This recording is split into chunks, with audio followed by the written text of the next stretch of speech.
Hello students, welcome back to Hindi Mirror channel. सभी students का Hindi mirror पर फिर से स्वागत है। अभी जो कंटेंट लेकर आए हैं श्रीदेव सुमन उत्तराखंड के जो स्टूडेंट्स हैं उनके लिए लेकर आए हैं, एमए फर्स्ट सेमेस्टर के स्टूडेंट्स के लिए।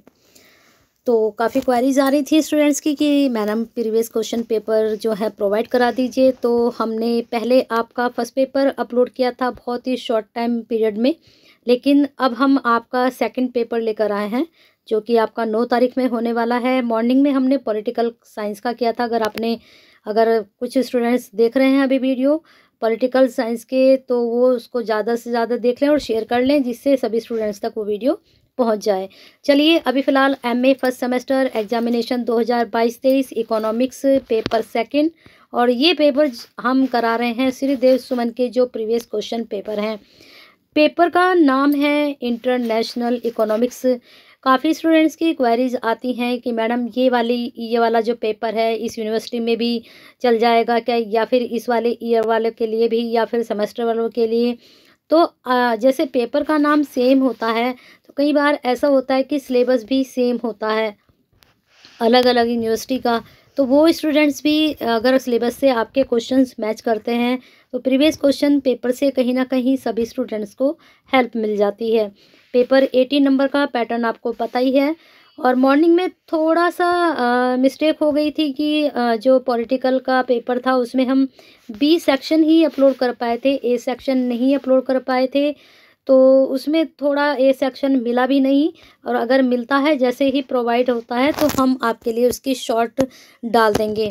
अब यहाँ पर देख लीजिए इको के दोनों ही हैं, ए बी खंड यहाँ पर और बा खंड।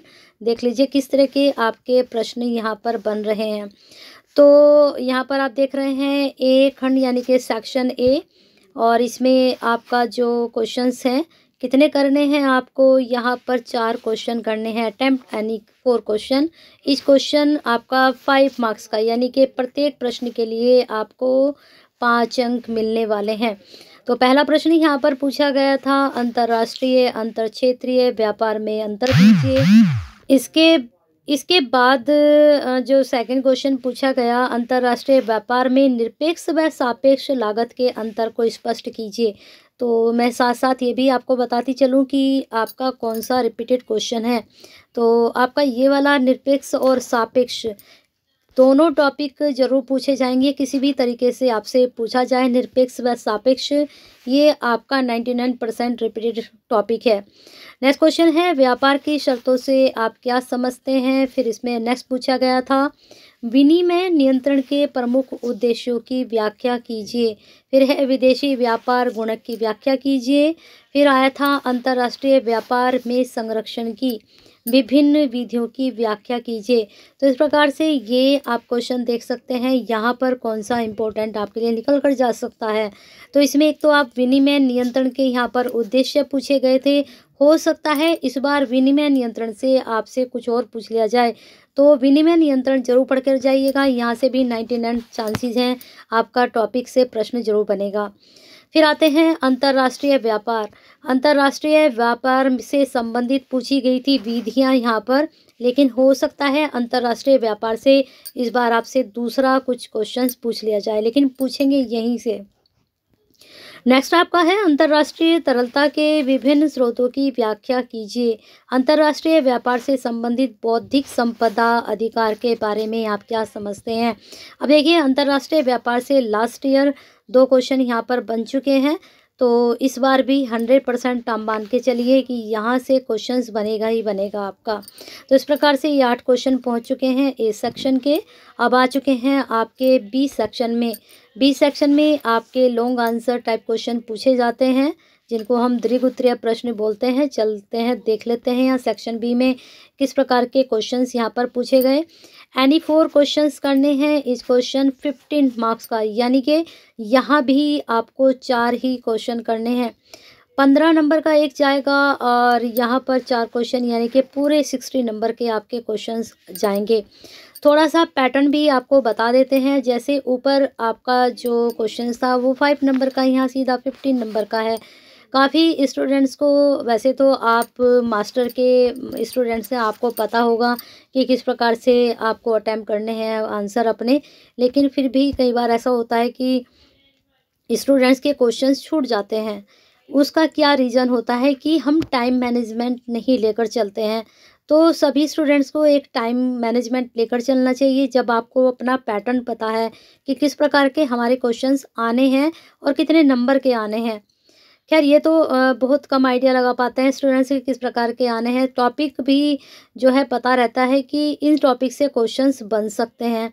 तो फिर थोड़ा-सा रफली आइडिया बना के चलें कि हमें 5 मिनट में 1 क्वेश्चन करना है या फिर हमें 10 मिनट में 2 करने हैं। इस तरह का थोड़ा-सा रफली आइडिया बनाकर चलना चाहिए।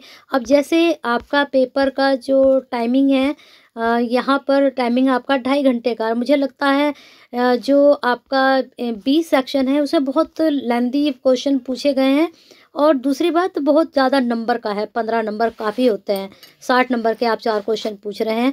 तो अगर आप यहाँ पर 15 मार्क्स के लिए 2 घंटे देते हैं और 1 घंटा आप शॉर्ट में देते हैं 4 क्वेश्चन, अगर आप 15 मिनट भी एक क्वेश्चन को देंगे तो तब आप जाके एक से इधर 2 पेज ही आप निकाल पाते हो, है ना। तो 2 पेज यानी कि आपने यहाँ पर भी आधा घंटा दिया तो 4 पेज आप कर पाते हो 15 नंबर में। तो थोड़ा-सा स्पीड बढ़ाकर आप क्वेश्चंस को निकाल सकते हो, ठीक है। चलते हैं आगे। नंबर 1, प्रस्ताव वक्र क्या है, इनकी विशेषताओं की व्याख्या कीजिए। फिर इसके बाद है लियोनटिफ का विरोधाभास क्या है, ओहोलिन के सिद्धांत के संदर्भ में इसकी पूर्ण व्याख्या कीजिए। बहुत अच्छा प्रश्न है, एग्जाम में बन सकता है।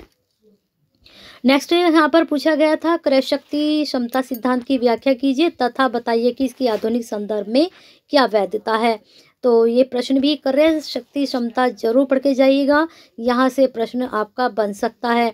अब देखिए, अंतर्राष्ट्रीय व्यापार आपका दोबारा आ चुका है।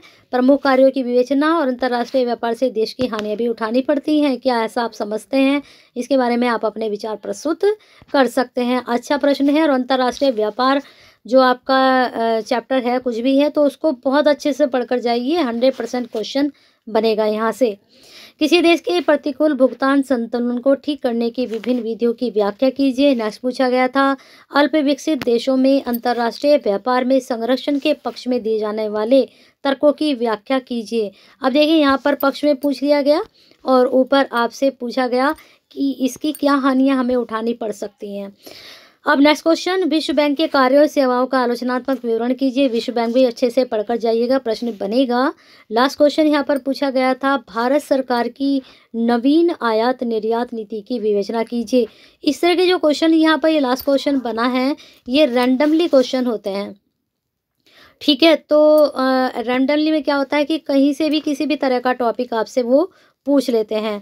तो बने रहिए हिंदी मिरर के साथ, लाइक करते रहिए, शेयर करते रहिए। प्रीवियस क्वेश्चन पेपर सेकंड आपके पास पहुंच चुका है, जैसे ही थर्ड पेपर आपका आता है वो भी उससे पहले आपके पास पहुंच जाएगा। आप सिर्फ लाइक करिए, शेयर कीजिए और साथ में हिंदी मिरर का हिस्सा नहीं बने तो बन जाइए।